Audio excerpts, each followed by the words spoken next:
ఓం నమ శివాయ. కార్తీక పురాణం 9వ అధ్యాయం ప్రారంభం. ఈరోజు పారాయణం విష్ణు పార్షద యమదూతల వివాదం.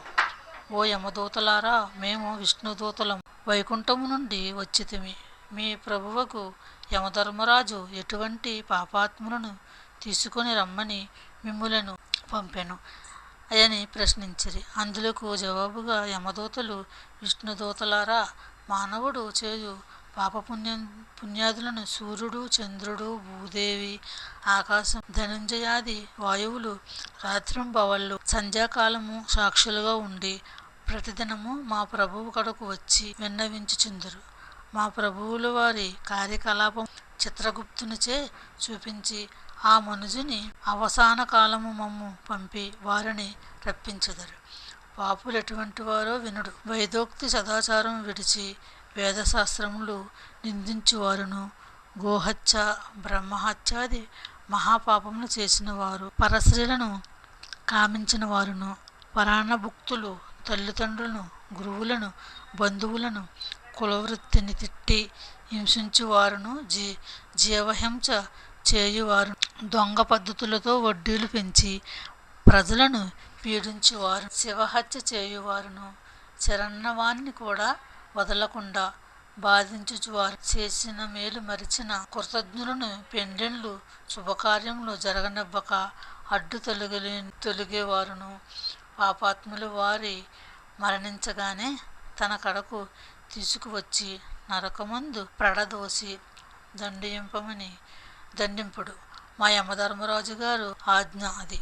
అటులుండగా ఈ అజామీరుని బ్రాహ్మణుడై దురాచారములకైనను కులభ్రష్టుడై జీవహింసలు చేసి కామాంధుడై వావి వరుసలు లేక సంచరించిన పాపాత్ముడు.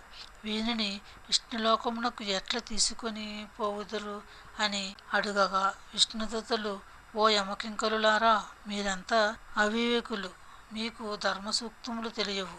ధర్మసూక్తము లెట్టివో చెప్పుదము వినుడు. చేనుతో సాహసము చేయువారును, జపదాన ధర్మములు చేయువారును, అన్నదానము, కన్యాదానము, గోదానము, సాలగ్రామదానము చేయువారును, అనాథ ప్రేత సంస్కారములు చేయువారును, తులసీవనములు పెంచువారును, తటాకములు త్రవ్వించువారును, శివకేశవులను పూజించువారు, సదా హరినామస్మరణ చేయువారును, మరణకాలమందు నారాయణాయని శ్రీహరిని గాని శివాని శివుని గాని స్మరించువారును, తెలిసి గాని తెలియక గాని మరే రూపమున గాని హరినామస్మరణ చేయనిబడిన వారును పుణ్యాత్ములు.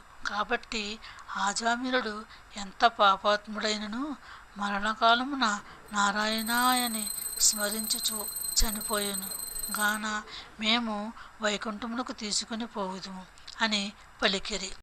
ఆజామిరుడు విష్ణుదూతలు యమదూతలు సంభాషణలు ఆలకించి ఆశ్చర్యముంది. ఓ విష్ణుదూతలారా, పుట్టినాటి నుండి నేటి వరకు శ్రీమన్నారాయణ పూజ గాని, వ్రతములు గాని, ధర్మములు గాని చేసి నవమాసములు మోసి కనిపించిన తల్లిదండ్రులకు సహితము ప్రాణమిల్లలేదు.